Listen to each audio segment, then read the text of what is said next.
Hello everyone. In today's video, you will learn about what an appositive is, when to put commas before and after an appositive, and when not to. So why does this topic matter? Because the SAT asks about when to use commas with appositives and when not to all the time. Once you understand the concept, it will become a formula that you will not be able to unsee. Before understanding when to use commas with appositives, you first need to understand exactly what an appositive is.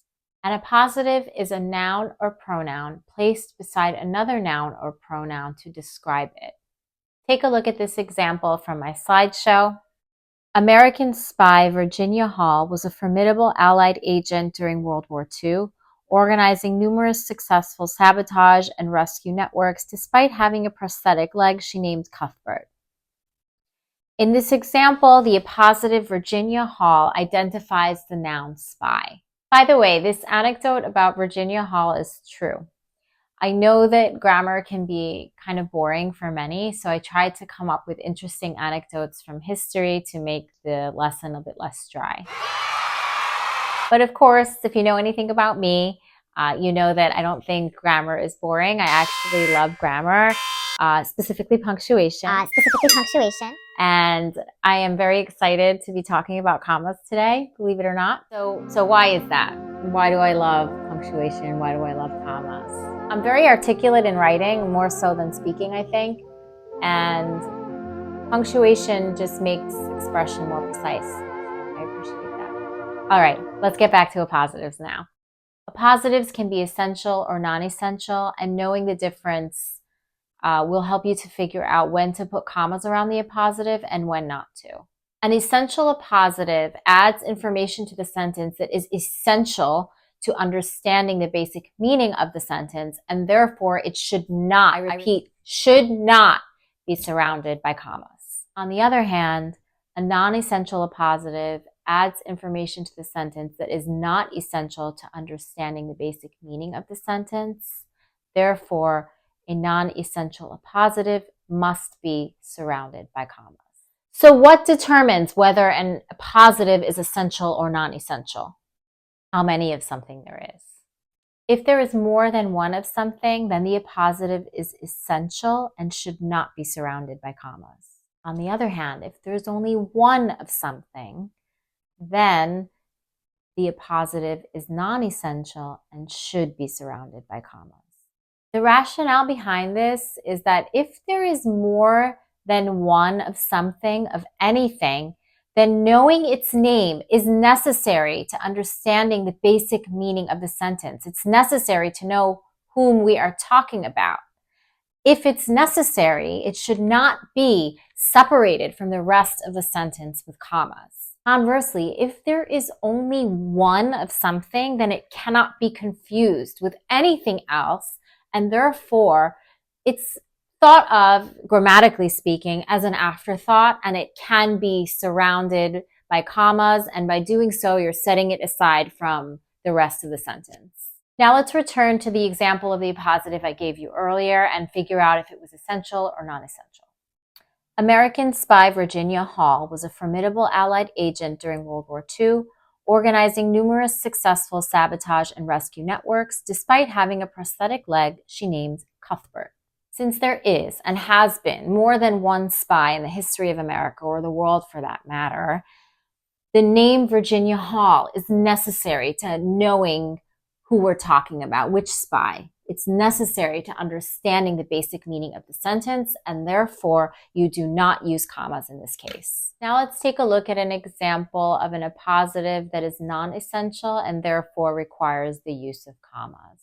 The artist who painted the most expensive artwork ever sold at auction, Leonardo da Vinci, was also an engineer who designed primitive versions of tanks and helicopters.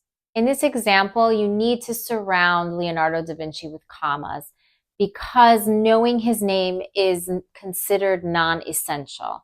So although it's interesting, and why would you say, it's non-essential to know his name?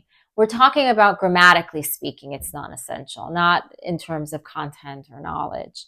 Grammatically speaking, his name is not essential. Why? because there can only be one person who sold something at the most expensive price. Most expensive means there's only one. So therefore, he cannot be confused with anybody else. There was only one. Because there was only one person who sold something at the most expensive price, we surround his name with commas. Over the course of the next few slides, we're going to look at some SAT style questions. They're just SAT style. I didn't take it exactly from the College Board's website because that would be copyright infringement. But the way that I structured the sentences as well as the choices are very similar in style and level of difficulty to how the SAT would test you on this topic. All right, let's take a look at question number 1 together. The legendary samurai blank is said to have won over 60 duels, including a famous battle where he defeated his rival using a wooden sword he carved from an oar while traveling to the island on a boat. While you're thinking about the answer, pause the video, and then when you're ready, you can unpause it and see the answer and explanation. The answer is A. You should have automatically eliminated choices B and C because with the positives, it's all or nothing. You either use 2 commas around the appositive, one before and one after, or you use none at all. Once you eliminate B and C, you're left with A and D. So it's not D because there has been more than one samurai in the world.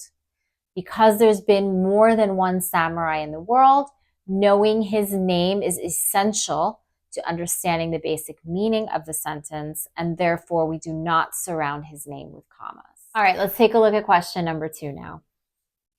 The French heroine blank claimed to hear divine voices that led her to command the French army to several crucial victories during the 100 Years' War before she was captured and executed at only 19 years old.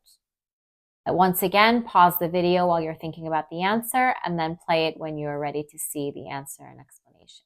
The answer is A. Once again, you should have eliminated B and C because remember, with appositives, it's all or nothing. You either use 2 commas, one before and one after, or you use none.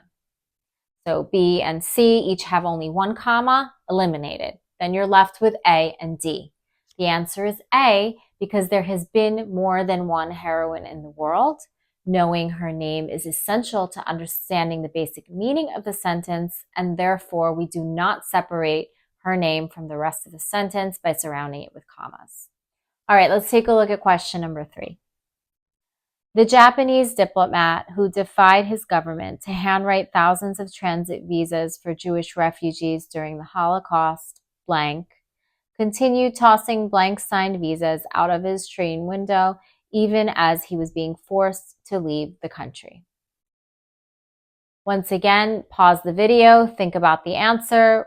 When you have your answer, then resume play to see the answer and hear the explanation. The answer is D. Once again, you should have eliminated B and C because B and C each have only 1 comma in it. With the positives, it's all or nothing. You either use no commas or you use 2, one before, one after. One before, one after. In this case, we need the commas around Shayun Sugihara because knowing his name, although interesting, is not an essential part of understanding this sentence. Because it's non-essential, we can set it off from the rest of the sentence by surrounding it with commas. It's non-essential because there was only one Japanese diplomat who defied his government during the Holocaust in this way, and therefore we cannot confuse him with anybody else. Okay, there's one more thing I want to tell you. The College Board has 10 free practice tests on their website.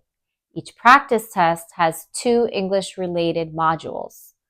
Each module has about 15 grammar questions. I've done them all, obviously. And something that I noticed is that none of the appositive questions have an answer that requires the use of commas. All of them have been no commas around the appositive. And so that means that all of the appositives they have been featuring in their practice tests have been essential. That doesn't mean that they won't test differently when it's the real thing, but it is useful to know what their pattern has been thus far. Thanks for tuning in today. I hope that you found today's video informative and interesting. As always, please feel free to leave any comments below. If you have any questions at all, do not hesitate to ask them. I will be happy to read them and answer any questions you might have. Watch out for some upcoming videos. I'll definitely be doing more SAT grammar tips. Some topics I had in mind that will be coming up in the future are the gajillion ways of using the word however and dangling modifiers for sure. I think I'll have to do something about run-on sentences at some point. Those are just a few I have in mind, but they'll definitely be a lot. So stay tuned, and I'll see you next time.